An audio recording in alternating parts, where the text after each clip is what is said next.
Girls Chase Boys, Backstage on Hangout Radio 92 Zoo and Backstage at Hangout Festival 2014. Ingrid Michaelson's latest track, and Ingrid is here. Hi. Hi, how are you? I'm great. How are you? I'm awesome. It's good to see you again. We actually met a few years ago and sort of remember. Yeah, there was some whiskey involved. Absolutely. And some French fries. It was a long night. It was, but it was a good night. I'll never forget it. Neither will I. I'll never forget parts of it anyway. Yeah, exactly. And then you had to go to Ireland the next morning. Yes, that was a real fun. Here's a little tip: don't drink a lot and then try to get on an international flight the next day. It doesn't work. It is not fun. No. So the new song, Girls Chase Boys. Yeah. Tell me about that real quick. So I was in Nashville writing with all these different writers. On this record, I made a conscious decision to just change it up. And on every other record, I've always written all the songs, and I've worked with one producer. And this time, I just felt sort of like stagnation. Mm-hmm. Is that a word? I just felt very stagnant. There we go. And I wanted to change things up, so I thought, what's the opposite of what I've been doing? And that's working with tons of different producers, tons of different writers. And so I kind of threw myself into it, and I was in Nashville writing with Trent Dabbs and Barry Dean, two really great writers in Nashville, and we were working on this one song, and it just wasn't going anywhere.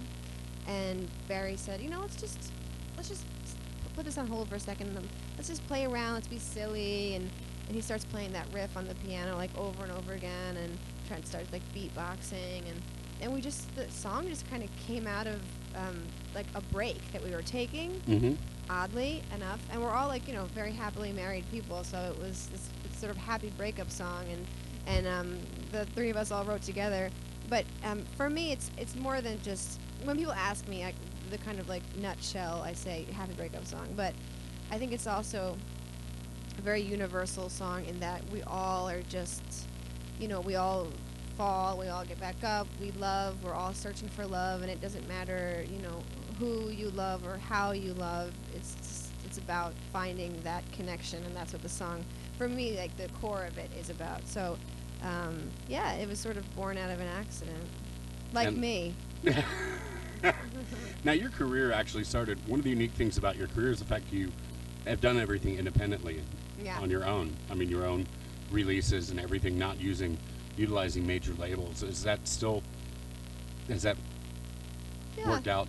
Yeah, we the way we work it is every record we put out through my label, Cabin 24 Records, and we license it to a small non-major. So right now we are in a joint venture with Mom and Pop Records, Mm-hmm. and we get radio distribution and marketing through them.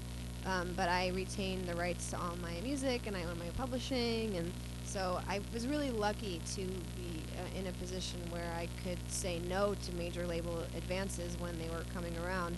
The thing was that I kind of already started to see success on my own, so my manager and I were thinking, why are we going to sign to a label when, we're doing this on our own right now, and then, Wall Street Journal does an article on me, and the New York Times and Billboard puts me on the cover. It's a new paradigm, she's doing it herself. And so I was like, well, I guess I'm doing it myself. But I never, I don't look down on anybody who chooses to sign to a major. I think it's whatever works for you, and I was lucky enough to have some TV placements that gave me a little bit of clout, Yeah, like BOK was used. VOK It's still being used. VOK is like all over internationally because everybody knows what VOK means. Mm-hmm. So it's like in Indonesia and China and Mexico and the Philippines. It's literally like in all these other countries. It's amazing. So far so good. I never say never. If it comes around one day and some awesome deal happens and it's the right people, then I would go down that path. But for now, everything seems to be working pretty well. Yeah, it's been about 10 years now. It's been almost 7. Almost 7. Yeah. So today you played out on at the Hangout. Yes. First time actually playing the festival, but you actually played the Hangout restaurant a few years ago. Did a show there. That's the first time I ever had a Bushwhacker? mussel. Mussel. And everyone was like, "Oh, they're so good. They taste like the sea. Taste like the sea." And I said, I don't know if I'm going to like the taste of the sea. And they're like, no, no, no, you have to. You know, you just suck them out of the shell.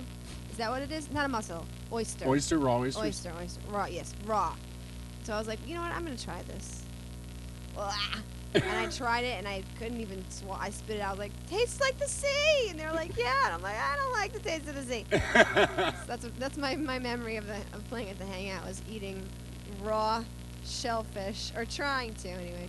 But yeah, that was a really fun show too. And this show today was awesome. There were so many people. I'm always afraid at festivals that everyone's gonna like leave and go get food when I get up on stage, because I'm not really like a festival gal. You know, I don't jam out, and I'm not like, can you hear me? You know, I'm not that person.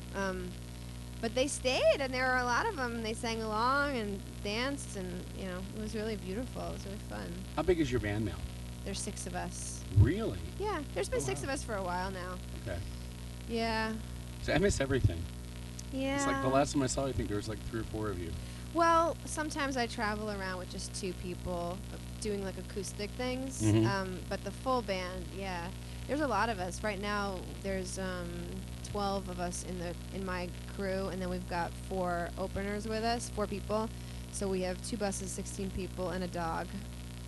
Wow. Yeah, we're getting bigger. And your husband also is a musician. Yes, he was on the road with us for a while too, but he's back at home now. Now, does that create, I mean, when you're out on the road, or you try to schedule your tours at the same time, so I mean, you get home time together? Yeah, yes and no. You know, you try to be, you have to be mindful of time and having some time, but there are some things that you can't say no to, so you just have to, you find a way though, you know. I think it's good that's one thing, being married to another musician, that they understand, you know, that you have to do this gig, you have to take this tour, and then you just work around it, and you know, I visit him or he visits me, and we're very spoiled also in that last year I barely went out at all because I was writing my record. I traveled to write, but you know, we're home all the time together, and then we're gone from each other, so it's a little bit we probably end up spending more hours together than your average married couple, just because when we are together, we're just like together for 24/7 for months. But then when we're apart, we're apart. But communication and yeah, being vocal about needing some time. Also, I need to be with my parents too, so I like my manager and my booking agent. They know, and they try to like, you know, buffer between tours a couple weeks here and there, so I have time with my family, and I can kind of just like settle. And because if you just keep go, it's not good for anybody.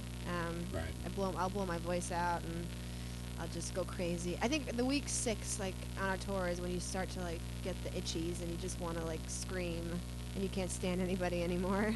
We did an 8-week tour, and I was just like, I think there was like 11 of us on a bus, and I was imploding by the end of it. And I said, no more 8-week tours, never again. So I think this one is a 6.5 week. They're pushing their luck. So where do you go next? We go to Florida. We go to St. Petersburg, Orlando, Nashville, and then I think my brain can think 3 days ahead, and then I just stop thinking. Yeah, I'm there with you. Yeah, there's just too much. There's too much to remember. So I remember a little bit, and then I just, you know, look at my Google Calendar every morning. I'm like, okay, got it. Yeah, I have everything written down. Like, we have so many interviews scheduled this weekend, and people are coming up. When is so-and-so playing or doing this? I'm like, I have no idea. Yeah. For it's me, like it's my brain's good. Shut down. Yeah, it's good to be busy because it means that things are going well, and you know, people want to interview you and see you. And I've been on tours where I have hardly any promo, and it's great. You sleep in, you get up, you work out, you do your show, but at the same time, I'm like, well, wait a minute. Why does no one want to interview me anymore? Why does no one want to, you know, have me in a lounge or whatever? So it's been absolutely insane on this tour. I'm sort of like, point me in a direction and put a, you know, ukulele in my hands and I'll go. But I'm very thankful for it. This is actually the first tour where I'm sort of putting everything together in that, like, this is a good thing. I shouldn't be annoyed and like grumpy, and that I should be grateful and thankful. Like, it's all kind of, I think I had a lot of success off the bat. Once I did have success, it came very easily with the way I am, and I didn't really realize the work it takes to get a song on the radio, and to really, you know, I was sort of spoiled, and then I'm realizing it now, so I'm pretty excited and happy about everything, but I'm tired. Well, that's true. And if you're going to St. Pete or Orlando next, it's a good 8-hour bus ride, 10-hour bus ride. Yeah, those long ones. We sleep on the bus when it's rolling, but the really long ones are kind of a bummer because you wake up and the bus is still moving, and you can't I can't really get up and kind of do things while the bus is moving. I get all nauseous, so I just kind of sit in my bunk and I go on Instagram, or my dog with me, so I just like make out with my dog for a while. You know? I took a train ride once from California to New Orleans, and Oh, wow. will never do that again. Yeah. I thought 2 days, that's no problem. Been on the road before. It's not a big deal. Oh, no. No. Did you have a flatbed? No, well, no. That's your problem. You Yeah, need I to should be have like gotten flat. yeah, and I tried to do it in the seats, and it was comfortable, but No, but I got no matter how comfortable your seat is, if you can't like stretch your body back, I feel like when I went to Australia, it was like the first time I actually sprung for I think it was a business class seat because the seats went flat, and I just remember thinking if I didn't have this, it was a 17-hour flight. I was like, if I didn't have a flatbed, I don't think I'd be able to function when I got off of the plane. so it makes a big difference. Oh yeah. That's my tip for the day. If you're traveling over 12 hours, make sure you can lay flat somewhere. It's good for your back. Very cool and very sound advice from Yes, Ingrid very Michaelson. cool advice. I'm a very cool musician. Back problems. Ingrid Michaelson played earlier today at the Hangout Festival. I can't wait for you to come back and see us again. The new album is called Lights Out. Is that correct? Yes. Okay, I did that from memory, so I want to make sure. Good. I can't remember anything today. And thank you so much for coming by and talking Thank for this. you. Are you going to be able to stay for a while and chill and enjoy some of the other Yes, I'm shows? going to do a couple more interviews, and then I want to go in the water, and then Black Keys. Cool, we'll see you Yeah. out there then. Okay. All right, Ingrid Michaelson live backstage on Hangout Radio, powered by 92 Zoo.